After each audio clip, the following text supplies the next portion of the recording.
কেউ যদি জীবনে খুব বেশি সফল হতে চায়, খুব বড় ব্যবসায়ী হতে চায়, খুব বড় আলেম হতে চায়, খুব বড় ডাক্তার হতে চায়, তাহলে আল্লাহ রাসূল যেমন খুব মহান নবী, মাকাম মাহমুদ, অনেক বড় কিতাব কোরআন, শেষ নবীর দায়িত্ব, সর্বশ্রেষ্ঠ নবীর দায়িত্ব, এত মহান জায়গা অর্জন করার জন্য, এত বড় দায়িত্ব অর্জন করার জন্য যেমন আল্লাহ তার রাসূলকে বলেছে আপনাকে রাতের সালাত আদায় করতে হবে, না হলে এই দায়িত্ব, এই সফলতা আপনি অর্জন করতে পারবেন না। ঠিক প্রত্যেক মানুষের ক্ষেত্রেও মানুষ যদি নিজ নিজ জীবনে বড় সফলতা অর্জন করতে চায়, খুব বড় পর্যায়ে পৌঁছতে চায়, তাহলে রাতের সালাতের বিকল্প নাই। রাতের সালাত আপনাকে অনেক দূর এগিয়ে নিয়ে যাবে। এই দিনের মধ্যে কোনো কল্যাণ নাই, সকল কল্যাণ নিহিত আছে সকালে, সকল কল্যাণ, সকল বরকত নিহিত আছে সকালে। আল্লাহ রাসূল বলতেছেন ইন্নাল্লাহা জাআলা লিহাদিহিল উম্মাতাল বারাকাতা ফি বুকুরিহা, আল্লাহ আমার উম্মতের জন্য বরকত রেখেছেন সকালে, আল্লাহ আমার উম্মতের জন্য বরকত রেখেছেন সকালে। ইবনুল কাইয়িম রাহিমাহুল্লাহ বলতেছেন আমরা সালাফে সালিহিনকে দেখেছি লা ইয়ানামুনা বা'দা সালাতিল ফজরি, আমরা সালাফে সালিহিনকে দেখেছি তারা ফজরের সালাতের পরে কখনোই ঘুমাতেন না। হাত্তা ফিস সিদ্দাহ ওয়া ফিস সাফার, যদিও তারা কঠিন অবস্থার মধ্যে থাকেন না কেন, কঠিন সফরে থাকেন না কেন, সফরে থাকলেও রাত জেগে কাজ করলেও তাদেরকে আমি ফজরের পরে ঘুমাতে দেখিনি। ইয়ান্তাযিরুনা ইলা তুলুইশ শামস, সালাফে সালিহিনকে দেখেছি যদি তাদেরকে ঘুমাতেই হয় রাত্রি জাগরণের কারণে, রাতে কঠিন ও কঠোর পরিশ্রম করার কারণে, তাহলে তারা সূর্য ওঠা পর্যন্ত অপেক্ষা করতেন, সূর্য উঠে যাওয়ার পর ঘুমাতে যেতেন, সূর্য উঠে যাওয়ার পর ঘুমাতে যেতেন। ফজরের পর থেকে নিয়ে সূর্য ওঠা পর্যন্ত এই সময়ে যতই কষ্ট হোক না কেন, ইবনুল কাইয়িম বলতেছেন আমি সালাফে সালিহিনকে ঘুমাতে দেখিনি। কেন? ইন্নাল আরযাক ওয়াল বারাকাহ তানজিলু মিনাস সামা, মানুষের রুজি রুটি বরকত আল্লাহর পক্ষ থেকে সকালবেলা অবতীর্ণ হয়, আল্লাহর পক্ষ থেকে সকালবেলা অবতীর্ণ হয়। এই জন্য আল্লাহ সুবহানাহু ওয়া তাআলা পবিত্র কোরআনে সকালের যত নাম রেখেছেন, ওয়াল ফাজর, ফাজর শব্দের অর্থ হচ্ছে যাহারা, ফুটে ওঠা, প্রকাশিত হওয়া। আল্লাহ সুবহানাহু ওয়া তাআলা পবিত্র কোরআনে সকালের নাম দিয়েছেন ওয়াস সুবহি ইযা আসফার, সুবহ আরবিতে বলা হয় সাবুহা ওয়াজহুহু, যখন কোনো বাচ্চার চেহারা সুন্দর হয় তখন তাকে বলা হয় সাবুহা ওয়াজহুহু, তার চেহারা আলোকিত হয়ে উঠেছে, সেটার নাম আল্লাহ ফজরের নাম, সকালের নাম দিয়েছেন ওয়াস সুবহ। আল্লাহ ফজরের নাম দিয়েছেন ইদা আসফার, আসফার মানে প্রস্ফুটিত হওয়া, আলোকিত হওয়া। আল্লাহ সকালের নাম দিয়েছেন ওয়ান নাহার ইদা তাজাল্লা, দিন যখন জ্বলে ওঠে, দিন যখন প্রস্ফুটিত হয়। আল্লাহ সুবহানাহু ওয়া তাআলা সকালের জন্য পবিত্র কোরআনে যত শব্দ ব্যবহার করেছেন সব শব্দ আলোকিত হওয়া, প্রস্ফুটিত হওয়া, জ্বলে ওঠা, প্রজ্বলিত হওয়ার সাথে সম্পৃক্ত। ঠিক একইভাবে আল্লাহ সুবহানাহু ওয়া তাআলা এই পৃথিবীকে পরিচালনা করেন। সুন্নাতুল্লাহি ফি তাদবীরিল আরজ, পৃথিবী পরিচালনায় আল্লাহর মূলনীতি, পৃথিবী পরিচালনায় আল্লাহর মূলনীতি যদি কেউ জানতে চায়, মানুষের এই 50-60 বছরের জীবনে পৃথিবী পরিচালনায় আল্লাহর মূলনীতি জানা সম্ভব নয়। কেউ যদি পৃথিবী পরিচালনায় আল্লাহর মূলনীতি জানতে চায়, তাকে 500, 600, 700 বছর, 1000, 1500 বছরের ইতিহাস পড়ে দেখতে হবে আল্লাহ কিভাবে পৃথিবী পরিচালনা করেন। তবে ফজরের ক্ষেত্রে, সকালের ক্ষেত্রে পৃথিবী পরিচালনায় আল্লাহর মূলনীতি হচ্ছে আল্লাহ সকল সৃষ্টিজীবকে এইভাবে সাজিয়েছেন। সকালবেলা ফুল ফোটে, সকালবেলা সূর্য ওঠার আগে পাখিরা জেগে ওঠে, সকালবেলা সূর্য ওঠে। আল্লাহ পৃথিবী এইভাবে সাজিয়েছেন। আল্লাহ যখন ফেরেশতাদের দায়িত্ব বন্টন করে দিয়েছেন, তখন ফেরেশতাদের দায়িত্ব বন্টনের যে পালাবদল হয় সেটাও ফজরের সময় হয়। এটা হচ্ছে পৃথিবী পরিচালনায় আল্লাহর মূলনীতি। পৃথিবী পরিচালনায় আল্লাহর মূলনীতি সামনে রাখলে এবং ফজরের জন্য আল্লাহ কোরআনে যত শব্দ ব্যবহার করেছেন সেগুলোকে সামনে রাখলে এ কথা স্পষ্ট, কেউ যদি তার জীবনকে আলোকিত করতে চায়, কেউ যদি তার জীবনকে প্রস্ফুটিত করতে চায়, কেউ যদি তার জীবনকে সফল করতে চায়, সে কৃষক হোক, ডাক্তার হোক, ইঞ্জিনিয়ার হোক, ছাত্র হোক, ব্যবসায়ী হোক, তাকে সকালকে কাজে লাগাতে হবে। সকালের কল্যাণ থেকে বঞ্চিত হয়ে জীবনে সফল হওয়ার স্বপ্ন দেখা আকাশ কুসুম কল্পনার শামিল। সম্মানিত উপস্থিতি, সকালে এত বরকত, সকালে এত বরকত, সকালে এত বরকত যে কেউ যদি চাক্ষুষ সকালের বরকত দেখতে চায় তাহলে তাকে হেফজখানায় যেতে হবে, কোরআন হেফজ করতে হবে। আমিও হেফজখানার ছাত্র, ছোট ছোট ছাত্রের সাথে আমি কোরআন হেফজ করেছি। সব হেফজখানায় ফজরের আগে বাচ্চাদের উঠিয়ে দেওয়া হয়, কেননা ওয়াল্লাহে আল্লাহর কসম, ওয়াল্লাহে আল্লাহর কসম, ওয়াল্লাহে আল্লাহর কসম, ফজরের সময় যত কোরআন মুখস্থ হয় সারা দিনের আর কোনো সময়ে অত কোরআন মুখস্থ হয় না। ফজরের সময় যত কোরআন মুখস্থ হয় সারা দিনের আর কোনো সময়ে অত কোরআন মুখস্থ হয় না। আজকে হতভাগা মুসলিম জাতির জন্য আল্লাহ ফজরের সালাত দিয়েছে। ফজরের সালাতের পরে সে কোরআন তেলাওয়াত করবে, কোরআন তেলাওয়াত দিয়ে দিন শুরু করবে। এর চেয়ে কল্যাণকর, এর চেয়ে সুন্দর দিন, এর চেয়ে ভালো দিন, এর চেয়ে উত্তম দিন পৃথিবীতে আর কোনো কিছু হতে পারে না। যেই দিন আল্লাহর বাণী দিয়ে শুরু হয় না ওই দিনের কোনো মূল্য নাই, কেননা আল্লাহ সকল বরকত আসে আল্লাহর পক্ষ থেকে। আর কোরআন হচ্ছে আল্লাহর বাণী, যেখানে কোরআন পড়া হবে ওখানে বরকত হবে, যে কোরআন পড়বে তার জীবনে বরকত হবে। অতএব সুন্দর দিন কেউ যদি টাইম ম্যানেজমেন্ট করতে চায়, সময়ে বরকত পেতে চায়, তাকে ফজরের সালাত আদায় করতে হবে। ফজরের সালাতের পর ঘুমানো যাবে না, কোরআন পড়ার মাধ্যমে দিন শুরু করতে হবে। আপনি দোকানদার হন, ব্যবসায়ী হন, কৃষক হন, শ্রমিক হন, ইঞ্জিনিয়ার হন, ডাক্তার হন, আপনার জীবন বরকত দিয়ে ভরে যাবে। কথা আমার নয়, আল্লাহ রাসূলের। সাহাবী সাখর আল গামিদি বলতেছে, আমি হাদিস শোনার পর, আল্লাহ রাসূলের এই হাদিস শোনার পর যে সকালে বরকত রয়েছে, আমার ব্যবসায়িক কার্যক্রম আমি সকালে শুরু করতাম ফজরের সালাতের পর কোরআন তেলাওয়াত করার মাধ্যমে। না ঘুমিয়ে আমি আমার ব্যবসায়িক কার্যক্রম শুরু করতাম। অল্প দিনের মধ্যে আমি দেখি আমার ব্যবসায় উত্তরোত্তর উন্নতি আর উন্নতি, উন্নতি আর উন্নতি। আমার ব্যবসায় আমি কোনো লস এবং লোকসান খুঁজে পাইনি। আর এখনকার যুগে ইহুদি খ্রিস্টানদের উদাহরণ না দিলে মুসলমানদের মন শান্ত হয় না। এই জন্যই তো মুসলমানেরা কোরআন পড়ার পরও বিজ্ঞানের সাথে মিলাতে চায়। আর আমি কোরআনকে বিজ্ঞানের সাথে মিলানোর খুব বিরোধী। ওই যে যখন আবু বকর রাদিয়াল্লাহু তাআলা আনহু মেরাজে বিশ্বাস করেছিল, তখন আবু বকর কি মেরাজকে বিজ্ঞানের সাথে মিলিয়েছিলেন? কথা বলেন, বিজ্ঞানের সাথে মিলিয়েছিলেন?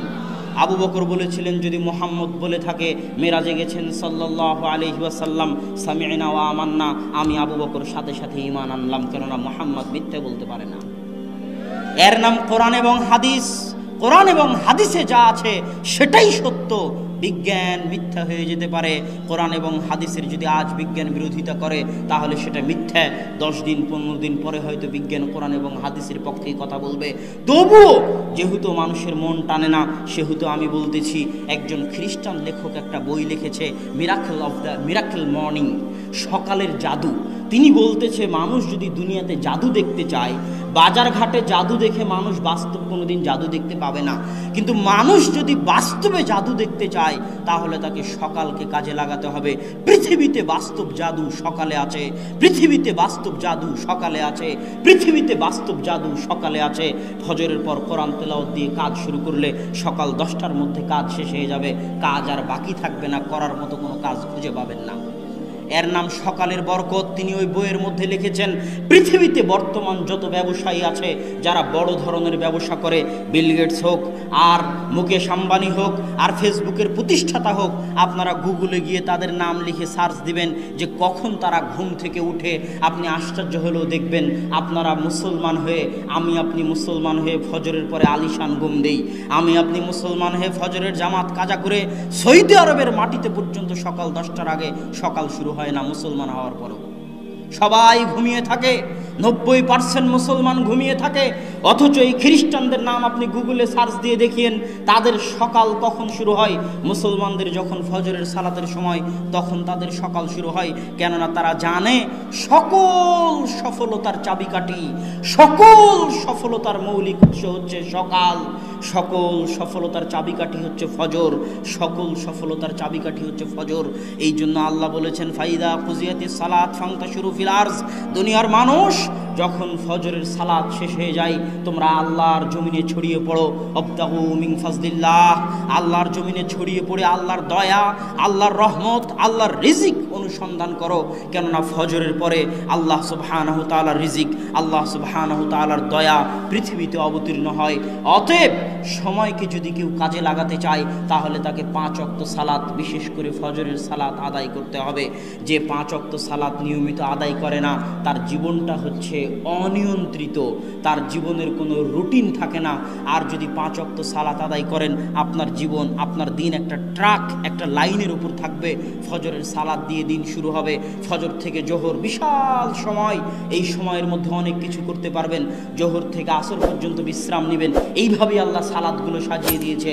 আসর থেকে আবার নতুনভাবে কাজ করার উদ্যম তৈরি হবে, আসর থেকে মাগরিব পর্যন্ত কাজ করবেন, মাগরিব থেকে এশা পর্যন্ত কাজ করবেন, এশার পরে এশার সালাত দিয়ে দিন শেষ করবেন, তারপরে ঘুমাতে যাবেন। এই যে আমি যদি শুধু সালাত ঠিক মতো আদায় করি আমার সারা দিন নিয়ন্ত্রণ হয়ে যাবে। টাইম ম্যানেজমেন্টের জন্য সালাতের চাইতে বড় মাধ্যম পৃথিবীতে আর নাই। যারা জীবনে সফল হতে চায় তারা সালাত আদায়ের মাধ্যমে নিজেদের সময়কে কাজে লাগাক, তারা সফল হবেই হবে ইনশাআল্লাহ। সম্মানিত উপস্থিতি, সময়ে বরকত কিভাবে হবে? আজকে সময়ে বরকত নাই, এটা কি বুঝতে পারেন? এখনকার যুগে সময়ে বরকত নাই, এটা কি বুঝতে পারেন? সময়, মাস, দিন দ্রুত পার হয়ে যাচ্ছে, কারো সময়ে বরকত নাই। একদিন, এক সপ্তাহ, এক বছর কোনো কাজ ছাড়াই আপনি একটু ভাবেন তো গত এক বছর আপনি কি কাজ করেছেন যা দেশ জাতি এবং ইসলামের উপকার দিবে? গতকাল আপনি সারাদিন কি এমন কাজ করেছেন যা দেশ জাতি এবং ইসলামের, আপনার নিজের জন্য মৃত্যুর পর উপকার দিবে? কোনো কাজ খুঁজে পাবেন না। এইভাবেই দিন পার হয়ে যাচ্ছে সবার, সব মানুষের। এই জন্য আল্লাহ বলেছে ওয়াল আসর ইন্নাল ইনসানা লাফি খুসর, সব মানুষ সময় নষ্ট করে, সব মানুষ ধ্বংসের মধ্যে, ক্ষতির মধ্যে নিমজ্জিত। সময়ের বরকত উঠে গেছে। অথচ আমাদের সালাফে সালেহিন তাদের জীবনে সময়ের কত বরকত ছিল, কত বরকত ছিল, বেহিসাব বরকত ছিল তাদের জীবনে। স্বয়ং আল্লাহ রাসূল মাত্র 23 বছরের জীবনে সারা পৃথিবীতে বিপ্লব তৈরি করেছেন, আর আমরা 30-40 বছরও কিছু করতে পারি না। ইমাম নববী রাহিমাহুল্লাহ মাত্র 37-38 বছর বয়সে মারা গেছে, অথচ তার এমন কোনো বই নাই যে বই মুসলমানদের ঘরে স্থান পায়নি। অল্প বয়সে মারা গেছেন, অথচ এত খিদমত করে গেছেন। আল্লাহ তাদের সময়ে বরকত দিয়েছিল, আমাদের সময় হচ্ছে বরকতহীন সময়। কেউ যদি সময়ে বরকত পেতে চায় তাহলে কয়েকটি কাজ জরুরি। এক, সময়ে বরকত পাওয়ার জন্য জরুরি হচ্ছে আল্লাহ সুবহানাহু তাআলাকে স্মরণ করা, আল্লাহ সুবহানাহু তাআলার জিকির করা। আল্লাহ সুবহানাহু তাআলার স্মরণ করা এত বড় ইবাদত, এত বড় ইবাদত, এত বড় ইবাদত যে আল্লাহ সুবহানাহু তাআলা বলছেন ইউনুস যদি মাছের পেটে আমাকে স্মরণ না করত তাহলে আমি ইউনুসকে কিয়ামত পর্যন্ত মাছের পেটে রেখে দিতাম। আল্লাহকে স্মরণ করা এত বড় ইবাদত, আল্লাহকে স্মরণ করা এত বড় ইবাদত। আল্লাহ বলছেন ফাযকুরুনি আযকুরুকুম। দুনিয়ার মানুষ পৃথিবীর যেখানেই থাকো না কেন, আফ্রিকার জঙ্গলে থাকো আর আটলান্টিক মহাসাগরের অতল গহ্বরে থাকো, যেখান থেকে আমাকে স্মরণ করো না কেন, আমি আল্লাহ এই মহাপরাক্রমশালী সত্তা হওয়ার পরেও, সারা পৃথিবীর মালিক হওয়ার পরেও যেখান থেকে আমাকে স্মরণ করবে আমি আল্লাহ সেখানেই, সেই অবস্থাতেই তোমাকেও স্মরণ করব। আল্লাহু আকবার, আল্লাহু আকবার। আল্লাহ সুবহানাহু তাআলার এই কথার মূল্য দেওয়ার মতো, আল্লাহ সুবহানাহু তাআলার এই কথার মূল্য দেওয়ার মতো যোগ্যতা আমাদের নাই। আমরা যদি সময়ে বরকত পেতে চাই আল্লাহকে স্মরণ করতে হবে। দলিল, ফাতেমা রাদিয়াল্লাহু তাআলা আনহা যখন আল্লাহ রাসূলকে বললেন, আল্লাহ রাসূল আমার হাত ওই আটা পিষার জন্য ওই জাতা ঘোরাতে ঘোরাতে আমার হাত ঘা হয়ে গেছে, হাতে ব্যথা হয়ে গেছে, হাত লাগে, হাত ব্যথা হয়ে গেছে, চামড়া জড়সড় হয়ে গেছে, আপনি আমাকে একটা খাদেম দিন।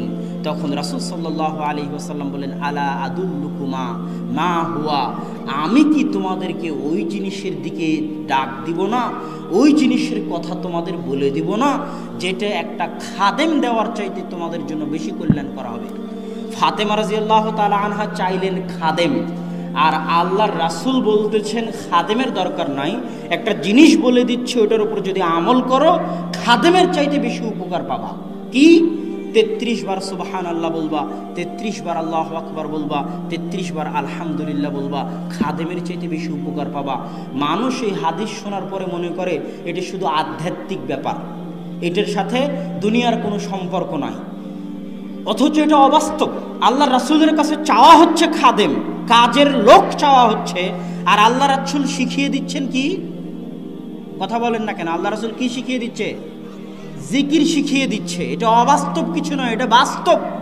যে যদি ফাতেমা জিকির করে তাহলে ফাতেমা তার অভ্যন্তরে এমন শক্তির অনুভব করবে, তার সময়ে এমন বরকত পাবে, তার শরীরে এমন শক্তির অনুভব করবে যে খাদেমের আর প্রয়োজন হবে না, খাদেমের চাইতেও বেশি সে কাজ করতে পারবে শুধু জিকিরের মাধ্যমে। আল্লাহু আকবার। অথচ মানুষ এই হাদিসটা সঠিকভাবে বুঝতে চায় না। এই জন্য ইবনে তাইমিয়া রাহিমাহুল্লাহ, ইবনুল কাইয়িম বলতেছেন, ইবনে তাইমিয়া রাহিমাহুল্লাহ ফজরের পর থেকে নিয়ে 8টা 9টা 10টা পর্যন্ত আল্লাহ সুবহানাহু ওয়া তাআলার জিকির করতেন একা একা। তো একদিন অনেক দেরি হয়ে গেছে, তখন ইবনুল কাইয়িম বললেন, আপনি সকালের নাস্তা করবেন না? তখন ইবনে তাইমিয়া বললেন, এটাই ছিল আমার সকালের নাস্তা। আমি ফজরের পর থেকে যদি এই 2-3 ঘন্টা আল্লাহ সুবহানাহু ওয়া তাআলাকে স্মরণ না করতাম, তাহলে আমার পেট, আমার অন্তর, আমার আত্মা ভর্তি হতো না, আমি সারাদিনে কিছু শান্তি মতো করতে পেতাম না।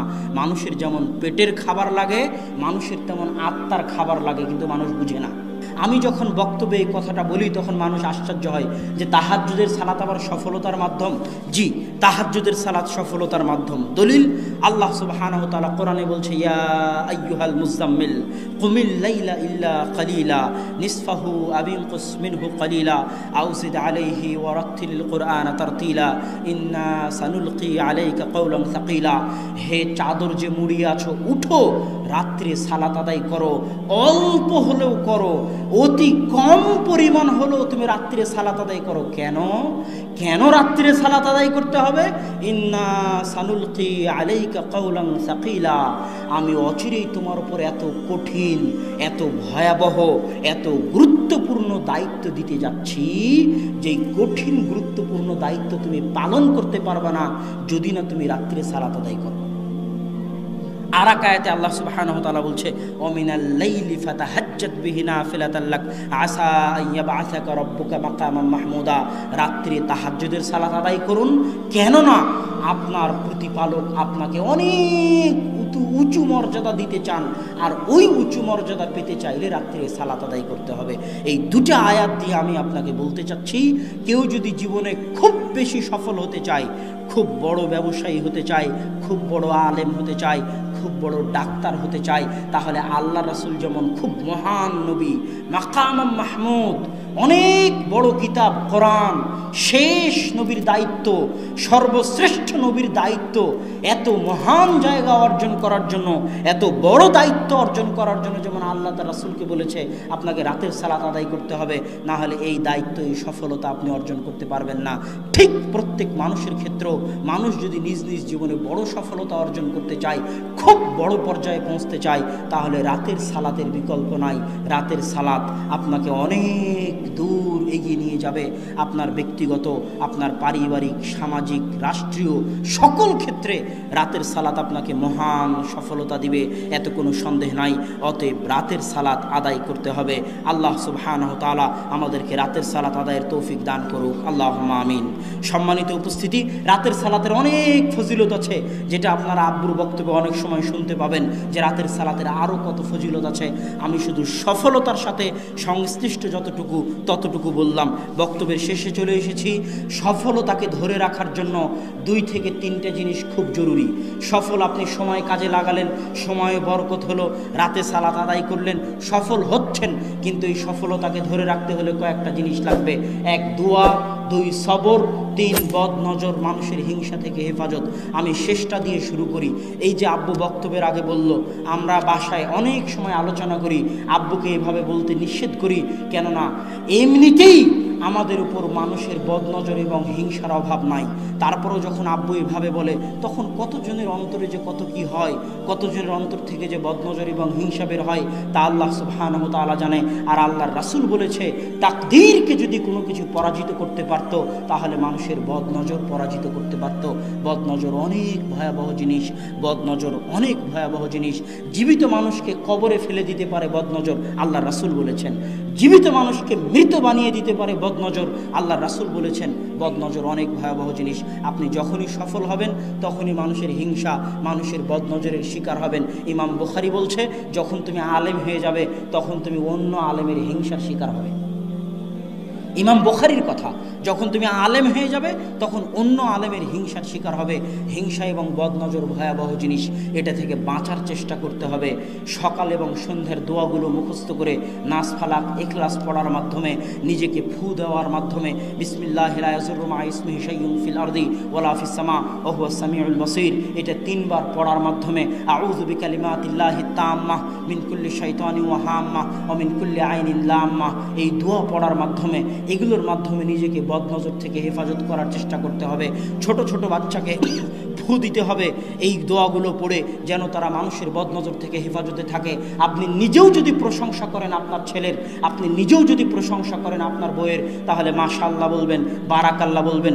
সৌদি আরবে যদি কোনো সৌদি ছেলের প্রশংসা করেন আর যদি বারাকাল্লাহ মাশাআল্লাহ না বলেন, তাহলে আপনার হাত পা ধরে মাশাআল্লাহ বারাকাল্লাহ বলিয়ে নিবে। কেননা শুধু প্রশংসা বদনজর হতে পারে, দোয়াবিহীন প্রশংসা বদনজর হতে পারে, দোয়াবিহীন প্রশংসা বদনজর হতে পারে। এই জন্য যেই আপনার প্রশংসা করুক না কেন, তার মুখ থেকে দোয়া বের করিয়ে নেবেন, যে বারাকাল্লাহ বলে যাও, মাশাআল্লাহ বলে যাও, লা হাওলা ওয়ালা কুওয়াতা ইল্লা বিল্লাহ বলে যাও। যেই প্রশংসা করবে তার মুখ থেকে দোয়া বের করে নিতে হবে। আর আপনি নিজেও যখন প্রশংসা করবেন তখনও দোয়া করতে হবে, কেননা দোয়া ছাড়া প্রশংসা বদনজর। আল্লাহ যে কোনো সফলতা ধ্বংস হয়ে যেতে পারে বদনজর দিয়ে। আল্লাহ সুবহানাহু ওয়া তাআলা আমাদেরকে মানুষের বদনজর এবং হিংসা থেকে হেফাজতে রাখার তৌফিক দান করুক। আল্লাহুম্মা আমিন।